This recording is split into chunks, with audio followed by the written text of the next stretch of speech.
Today we're going to be talking about the best games of each Nintendo console. Nintendo historically has some of the best IPs in gaming history that they have continuously capitalized on growing and building upon over time. While Xbox and PlayStation have really honed in on perfecting their graphics or depth of in-game worlds, Nintendo has worked on creating their own gaming universe that focuses more on replayability and party-like gameplay. Quick disclaimer, this is going to be an objective list of our favorite titles.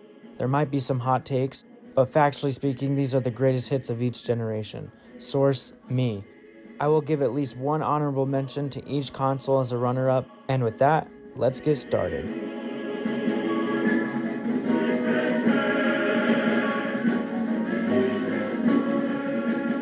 Technically speaking, the first Nintendo console starts with the Color TV game console.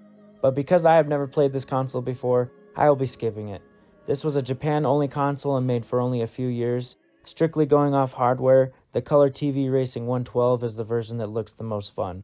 I'll bet the steering wheel is even better than a Logitech G-Series. Now to officially kick off the video, we start with the Family Computer and Nintendo Entertainment System, or NES for short. This console came out in 1985 and had 17 different launch titles to come along with it. You've probably heard of many of these titles like Golf, Baseball, or even Ice Climber, but the one that everyone knew and loved was the combination cartridge that had Duck Hunt and Super Mario Bros.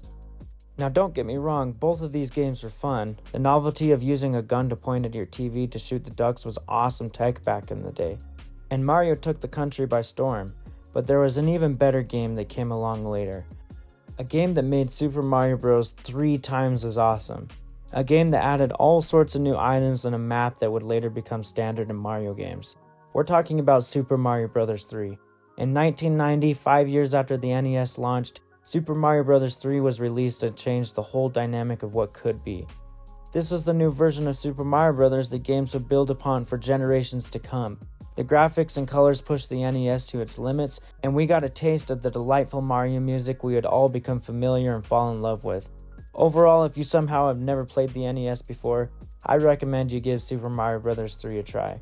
Honorable mentions include Tetris and Dig Dug 2. Tetris has some really good music and the NES controller is built for playing Tetris. And Dig Dug 2 is a funky, colorful strategic game that isn't as well known, but I would dare say it's slept on by the majority and would make for a really fun remaster on the Switch, potentially even adding motion controls. Next up, we have the Super Famicom and Super Nintendo Entertainment System, or Super Nintendo for short. This console was released in 1991 and only launched with 5 titles, but let's be honest, there was only one launch title that really stood out, even to the death of Super Nintendo. Super Smash TV? Okay, this wasn't a launch title, and also this game doesn't even make the honorable mentions, but do you think this game has any correlation with Super Smash Bros. That comes later? I'm talking about Super Mario World.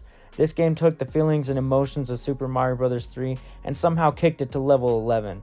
The Super NES could handle a more silky smooth experience with its more advanced 16-bit technology over NES's 8-bit. The NES was limited to displaying roughly 54 shades of color, whereas the Super NES was able to display a practical 256 shades of color. Super Mario World took advantage of these advancements and immersed you into the ultimate Mario scroller game. You can spend hours in this game and still be amazed each time you boot it up. Honorable mentions include Joe and Mac and Donkey Kong Country 2 Diddy's Kong Quest. Joe and Mac has an innocent, adventuristic feel to it that you don't even get in many games. Each level has its own unique boss that you can't wait to discover. There are various weapons and each have a different use in different situations. This is also one of the first live multiplayer games where you can sit down and play with a friend for hours at the same time. Donkey Kong Country 2, Diddy's Kong Quest, is to Super Mario World as peanut butter is to jelly. You need to have both. Where Super Mario World lacks in taste, Donkey Kong Country fills your appetite. Take a step into the jungle and see what you can find. This game has music that slaps bongos, a good storyline that makes sense, and a breath of fresh air with new taste. Nintendo 64. Trigger warning, hot take incoming. This console is the bridge between modern gaming and old-style scrollers.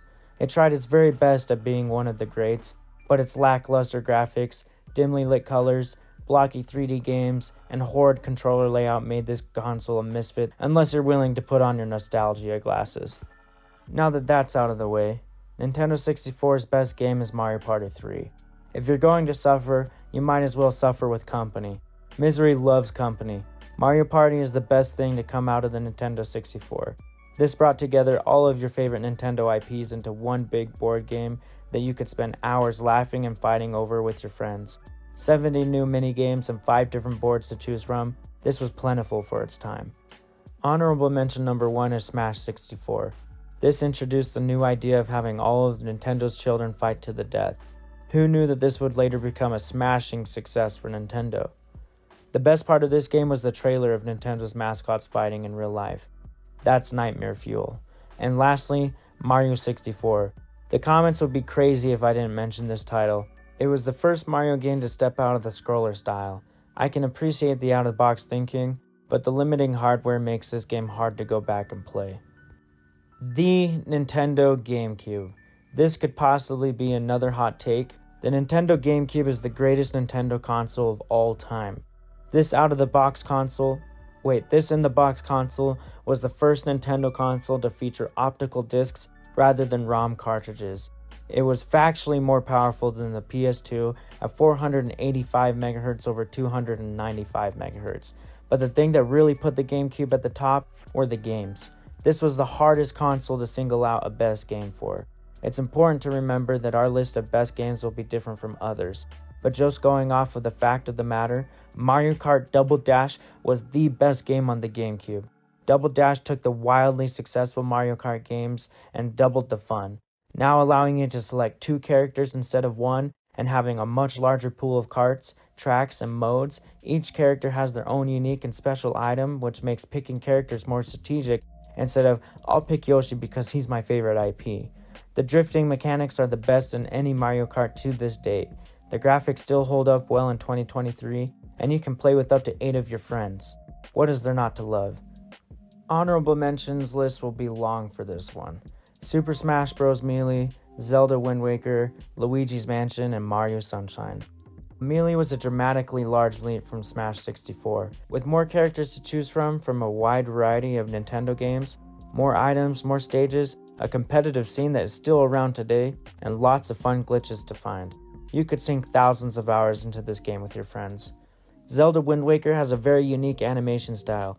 It's generally a love it or hate it type of thing, but in my opinion, this game brings exploration to a new level. The map is large and full of life, lots of side quests, and a striking story. It's a miracle they fit this game on a 3-inch GameCube disc. Luigi's Mansion is the introduction to a growing genre of its own, not to mention one of the better soundtracks Nintendo has produced. Taking a darker twist on the happy-go-lucky theme Mario titles seem to put off, this game is a short and sweet but fun to explore game. Mario Sunshine, the story of this title is bizarre. It also brought voice acting in, which Nintendo quickly ditched later. But the worlds to explore are 180 from Luigi's Mansion. Bright colors, lighthearted music, and goofy themes. This is one to clear your mind before going to bed so you don't have nightmares from Luigi's Mansion. Nintendo Wii. The Wii is Nintendo's top-selling full-time at-home console, and for good reason. The Wii popularized motion controls and tech and saw the future of what gaming could be. Ever notice that almost every family you know has a Wii stashed somewhere in their closet? Wii's best game goes without saying. Undoubtedly, everyone agrees that Call of Duty Black Ops runs best on the Wii over any other system it was released on. Wait, wrong script. Wii's best game is Mario Party 8. The motion controls, 4-player split screen, speaker in the remote, these were all built for Mario Party. And Mario Party 8 has a great character selection, decent boards, and really fun minigames. If you haven't spent a late night getting angry at your friends and family on Mario Party 8, what are you even doing in your life? Honorable mentions include Wii Sports Resort and New Super Mario Bros. Wii. Wii Sports Resort was a perfect recipe. It took everything that was great about Wii Sports, but perfected it with Motion Plus and added new and different sports. After growing tired of Wii Sports, nothing was as satisfying and fresh as popping Resort in and experiencing that fun, warm feeling all over again. New Super Mario Bros. Wii brought the nostalgic fun of Super Mario Bros. 3 or Super Mario World, but all new graphics, characters, items, abilities, levels, and obstacles. This was a game you could beat with your friends over and over again. Wii U. Sadly, the Wii U doesn't get much love. It was a terrible marketing move to name it the same as its predecessor. Wii U's greatest game is Twilight Princess HD. Just kidding. Sort of. Wind Waker HD. Okay, seriously, the Wii U is only purchased so you can play your favorite games from previous generations in HD. Zelda Breath of the Wild was introduced on Wii U, and it was Wii U's greatest game. Breath of the Wild was revolutionary in the sense that it modernized Zelda with new game mechanics, big open world, new enemies, new weapons, familiar story, and it was able to keep the fun artistic animated feeling that made Zelda 3D enjoyable. But this feels like a cop-out because Breath of the Wild was also released on the Switch. Honorable mentions are Mario Kart 8 and Super Mario 3D World. Wait a second. Nintendo Switch. The Switch is Nintendo's best-selling hybrid console. It's even approaching best-selling Nintendo handheld. There's something about the Switch that has brought back the good old Nintendo feeling you grew up with. The best game on the Nintendo Switch is Super Smash Bros. Ultimate. It brought all of the fighters from every Smash Bros. Game into one, and then added more. All of the stages, hit song after hit song and remixes of those songs. There's a decently strong competitive scene too that keeps it alive, even though the DLC has stopped.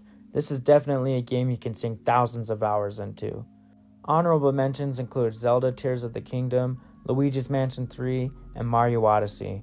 Kicking off with Zelda Tears of the Kingdom, we had to wait a few months to really play this one out before declaring it one of the best Switch games. But after playing 1,000 hours in, we can safely say that this is a future classic. It capitalizes on everything that made Breath of the Wild good, but then perfects it and adds more. The new mechanics are better, story is good and not as familiar as Breath of the Wild, and new Ganon is boss. Luigi's Mansion 3 doesn't hold a light to the original, but there is still something to be said about how fun it is.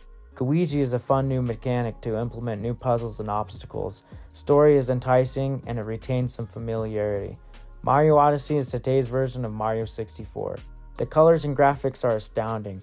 You can explore all new worlds, meet new characters, and Cappy brings a new aspect of fun. And with that, we've made it to the end. We know there will be some strong opinions both in agreement and disagreement. Let us know in the comments how you feel about our list and what you would add. We hope you've enjoyed the video and let us know what else you'd like to see. Thanks for watching.